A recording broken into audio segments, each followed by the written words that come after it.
Pemirsa, sebanyak 20 guru di Kabupaten Cirebon, Jawa Barat dinyatakan positif corona setelah dilakukan swab massal terhadap ribuan guru. Kegiatan belajar mengajar tatap muka di Kabupaten Cirebon dipastikan ditunda hingga tahun depan.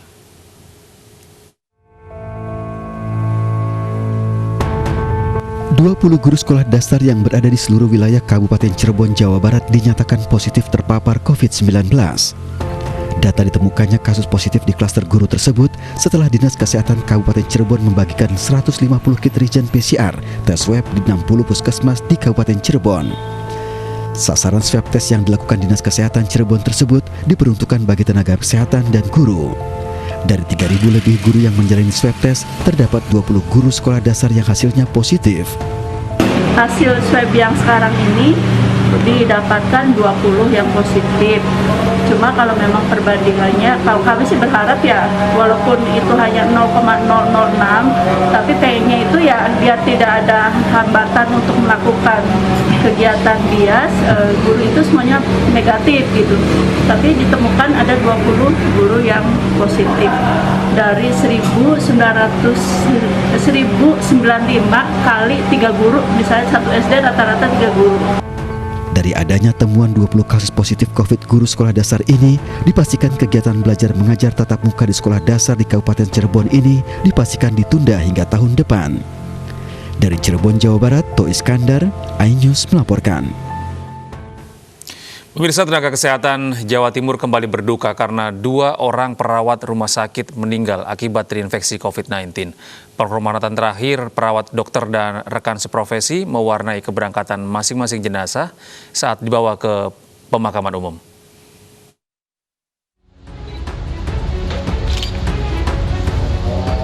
Penghormatan terakhir diberikan kepada jenazah Rini Kurniati, tenaga kesehatan yang gugur saat bertugas melawan pandemi COVID-19. Para perawat, dokter, dan rekan seprofesi almarhumah di Rumah Sakit Umum Daerah Abdurrahim, Kabupaten Situbondo, memberikan penghormatan terakhir saat rombongan mobil jenazah berangkat menuju lokasi pemakaman di Sidoarjo. Penghormatan juga diberikan kepada perawat Rumah Sakit Umum Daerah Iskak Tulung Agung, Litipa Ahmad yang terinfeksi COVID-19. Kedua perawat ini meninggal di hari yang sama setelah sebelumnya dirawat di rumah sakit. Persatuan Perawat Nasional Indonesia, Jawa Timur mencatat dari 1.598 perawat yang dinyatakan positif COVID-19, 35 diantaranya meninggal dunia. Dan semuanya adalah perempuan dan usianya saya rasa masih muda karena kelahiran 82 ya gitu. Dan sebenarnya di dalam seminggu ini tidak hanya 2, tapi seminggu sebelum 3 hari yang lalu itu ada 2 lagi, yaitu satu dari Situbondo dan satu lagi dari Surabaya. Sehingga total yang meninggal sampai dengan hari ini di Jawa Timur ada 35. Selain akibat terpapar saat memberikan pelayanan kesehatan, para perawat juga bertugas di ruang khusus pasien COVID-19. Diduga, gugurnya perawat di Jawa Timur ini karena jam tugas yang padat serta kondisi fisik dan psikis yang kelelahan. Dari Surabaya, Jawa Timur, Yuda Prawira, iNews melaporkan.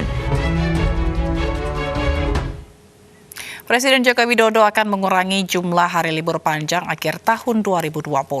Keputusan itu diambil agar tidak terjadi lonjakan kasus COVID-19 usai libur akhir tahun yang mencapai 11 hari. Nanti akan kita bicarakan mengenai libur panjang yang nanti juga akan ada di bulan Desember.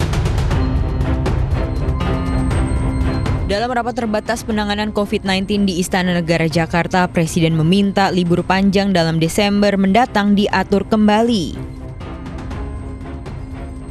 Menko PMK mengatakan pengurangan libur dan cuti bersama akhir tahun akan dibahas lebih rinci, namun belum diketahui jumlah hari yang dikurangi. Yang berkaitan dengan masalah libur, cuti bersama akhir tahun, termasuk libur pengganti cuti bersama Hari Raya Idul Fitri, Bapak Presiden memberikan arahan supaya ada pengurangan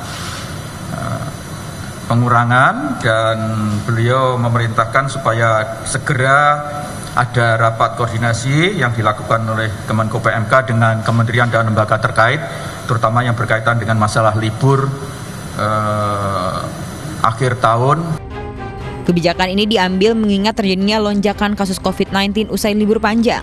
Meski dalam libur panjang pada akhir Oktober lalu, lonjakan kasus COVID-19 tidak signifikan seperti pada liburan Agustus lalu yang meningkat sampai 118%. Memang juga harus diakui bahwa terjadi peningkatan kasus selama libur panjang yang lalu. Namun, kalau dilihat angkanya, masih bisa kita kendalikan.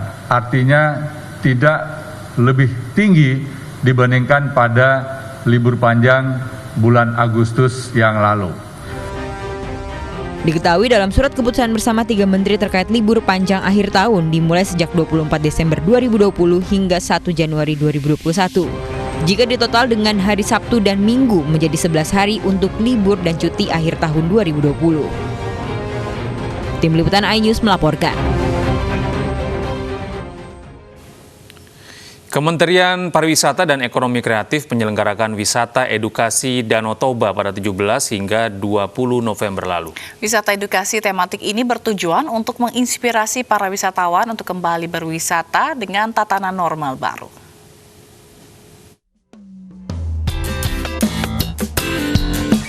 Kementerian Pariwisata dan Ekonomi Kreatif di bulan November ini serentak mengadakan kegiatan wisata edukasi tematik Nusantara di 5 provinsi di Indonesia.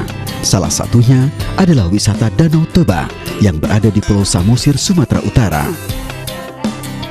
Dipilihnya mahasiswa sebagai peserta utama dengan harapan mereka akan memposting keindahan Danau Toba di sosial media dan mengajak teman-teman mereka untuk berwisata dengan menerapkan protokol kesehatan. Kegiatan ini dinilai efektif karena selama pandemi COVID-19, jumlah wisatawan asing maupun wisata lokal turun drastis. Dipilihnya Danau Toba sebagai lokasi kegiatan wisata edukasi tematik karena Danau Toba masuk dalam daftar 5 super prioritas pariwisata di tanah air. Tidak sekedar men-share, bahwa kita men-share ini adalah meyakinkan orang bahwa objek wisata kita masih baik, orang kita di objek wisata mentaati protokol kesehatan, dan akses ke sana sudah ada. Ini kan pencitraan yang harus kita bangun, kan begitu. Mereka lebih cenderung ke aktivitas, jadi ke hobi gitu, misalnya arung jeram, diving, naik gunung, seperti itu. Ya, jadi sekarang lebih kecenderungan dari wisata minat khusus, dari yang tadinya leisure hanya cuman untuk bersenang-senang, sekarang mereka lebih senang yang berexperience. Dengan mengikuti kegiatan wisata edukasi tematik, diharapkan para peserta mampu mengibarkan kembali semangat wisata di Nusantara kepada kaum muda. Ini kita bukan cuman dikasih tahu, bukan dikasih tahu apa aja sih pariwisata di Sumatera Utara ini, tapi juga bagaimana sih kita mengeksplorasi pariwisata Sumatera Utara ini, tapi dengan mengikuti protokol-protokol kesehatan yang selama new normal ini begitu. Biar mereka tuh tahu kalau kita bisa untuk berwisata, tapi tetap menerapkan protokol kesehatan. Selain Danau Toba, selama 4 hari ke depan, para peserta akan diajak menikmati keindahan destinasi pariwisata di Sumatera Utara, seperti Taman Eden 100, Huta Tinggi, Museum Batak TB Silalahi, hingga Desa Lumban Suhi-Suhi. Dari Kota Medan, Revika Sibarani, Help Christy, iNews melaporkan. Calon Gubernur Sumatera Barat nomor urut 1 Mulyadi dilaporkan ke Bareskrim Polri atas dugaan pelanggaran kampanye. Selengkapnya sesaat lagi, iNews Pagi segera kembali.